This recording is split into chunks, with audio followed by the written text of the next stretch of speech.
안녕하세요. 골때리는 너튜브입니다. 이번 영상에서는 방송에서 나온 떡밥인 FA컵과 예고편 그리고 레드카드에 대해서 이야기해볼까 합니다. 우선 이수근이 말한 내용을 살펴보면, 첫째, 다음 시즌엔 골대녀 세계관을 뒤흔들 엄청난 지각 변동. 둘째, 다음 슈첼리그 전에 특별한 시즌. 셋째, FA컵. 넷째, 아나콘다. 다섯째, 천지개벽의 씨앗이 될 이번 시즌의 결과. 이렇게 포인트를 잡을 수 있는데요. 먼저 지각 변동이라는 말은 새롭게 진행될 FA컵을 말하는 것이고, FA컵은 설명에 나오는 것처럼 정규리그들 사이 소속 리그 상관없이 모든 팀이 참여할 수 있는 단판 토너먼트 대회라고 이해하시면 될 것 같습니다. 그리고 그 FA컵은 이수근이 말한 것처럼 다음 슈첼리그가 열리기 전에 열릴 것 같은데요. 순서가 이번 슈첼리그가 끝나고 나면 FA컵이 진행되고 그 다음에 다음 슈첼리그가 진행된다는 말 같습니다. 그리고 모든 팀이 참여할 수 있는 만큼 리그 방출 중인 아나콘다도 참여할 수도 있다는 뉘앙스를 풍겼는데요. 아마 아나콘다도 합류하지 않을까 싶습니다. 그리고 이번 리그의 성적이 FA컵의 씨앗이 될 것이라고 했는데요. 아마 성적대로 조 편성에 이득을 주는 게 아닐까 예상해봅니다. 그래서 개인적으로 한번 대진표를 예상해봤는데요. 아나콘다까지 합류하게 될 경우 팀이 총 11개 팀이기 때문에 예선 토너먼트를 먼저 거쳐서 3팀을 올리고 그 3팀과 상위 성적인 5팀을 합쳐서 8강이 진행되지 않을까 싶습니다. 먼저 슈첼리그 통합 순위를 보면 1위부터 11위가 나올 텐데요.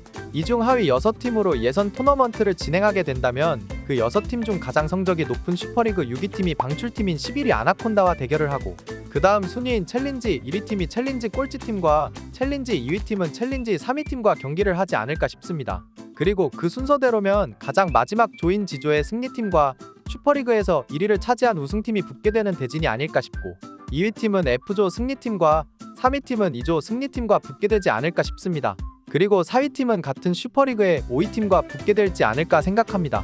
한마디로 하위 6팀은 단판 승부를 한 번 더 치르고 살아남아서 올라와야 될 것 같다는 게 제 추측입니다. 아니면 성적에 대한 유리함을 더 주기 위해서 아예 대진을 비워두고 예선 토너먼트를 뒤에서 순서대로 11위 팀인 방출팀, 12팀인 챌린지 4위팀, 9위팀인 챌린지 3위팀을 편성해두고 예선을 통과해야 하는 6팀 중 나머지 3팀이 성적대로 우선권을 갖고 원하는 상대를 고르게 하고, 예선 토너먼트를 진행시켜 나오게 되는 각조의 승리팀을 미리 배정해두고 슈퍼리그 1위부터 4위팀에게 성적대로 우선권을 주고 원하는 팀을 고르게 하는 방식도 생각해봤습니다. 어쨌든 씨앗이라는 말이 보편적으로 첫 스타트를 뜻하기 때문에 FA컵의 조 편성에서 이번 리그의 성적이 중요해질 것 같다는 생각입니다. 여러분들 생각은 어떠신가요? 지금부터는 예고편에서 나온 떡밥에 대해 살펴보겠습니다. 먼저 국대 패밀리의 새로운 주장은 김수현이었고, 원더우먼의 주장은 전에 제가 말했던 것처럼 김희정이 새 주장이 되었습니다. 그리고 원더우먼의 신입은 어깨선이 에이미의 코 정도까지 올 정도로 신장이 크다는 걸 알 수 있습니다. 그리고 키썸의 머리가 굉장히 청순한 에이미가 벤치에서 허벅지 마사지를 받고 있는 장면이 있었습니다. 김민지가 놀라운 점프로 헤딩을 하고 이후 앞으로 떨궈진 공을 재빠르게 잡아서 치달로 이어지는 장면이 나옵니다. 당장은 화려한 기술을 기대하긴 어렵겠지만 치달 하나만으로도 굉장히 위협적일 것 같습니다.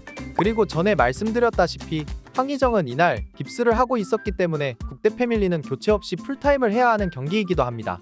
그리고 김민지의 치달 장면 중 하나인 이 장면에서는 키썸이 처리하기 위해 빠르게 달려나와줬는데 공에 먼저 도착한 건 김민지인 것 같습니다. 여기서 김민지가 어떻게 처리를 하게 될지 굉장히 궁금해집니다. 그리고 정규 경기에서 처음 나온 레드카드 장면이 공개되었는데요. 아마 이 장면에서 1대1 찬스를 앞둔 김민지가 발에 정통으로 걸려서 넘어졌기 때문에 레드카드가 나온 것 같은데요. 골대녀에서 레드카드 룰에 대해서 나왔던 회차를 확인해보면 3분간 경기 퇴장이라는 걸 알 수 있습니다. 근데 해당 선수만 3분 퇴장이고 그 빈자리를 다른 교체 선수로 대체할 수 있을 거라는 주장도 있는데요. 제 생각엔 카드를 받은 선수가 나가면 그 빈자리를 다른 선수로 대체하는 게 아닌 필드 선수 4명에서 3명이 뛰어야 하는 게 아닐까 싶습니다. 그 이유는 여기 벤치를 보면 카드를 받았을 것으로 추정되는 신입 선수 외에 홍자도 벤치에 있기 때문입니다. 원더우먼이 3분 동안 3명으로 싸워야 할 것 같은데 발이 빠른 김민지가 있어서 굉장히 힘겨운 싸움이 되지 않을까 싶습니다. 그래도 국대팸은 신입 2명에 그 2명이 첫 경기이기도 하고 풀타임을 소화해야 해서 결과를 장담할 순 없을 것 같습니다. 그리고 보너스로 어제 경기의 관중석 풀샷을 보면 부척장신 쪽에 아이린이 보이지 않는데요. 아이린이 정말 하차를 한 것일지는 부척의 경기에서 확인해보는 것이 가장 확실할 것 같습니다. 그럼 이번 영상은 여기서 마치겠습니다. 여러분의 구독과 좋아요는 정말 큰 힘이 됩니다.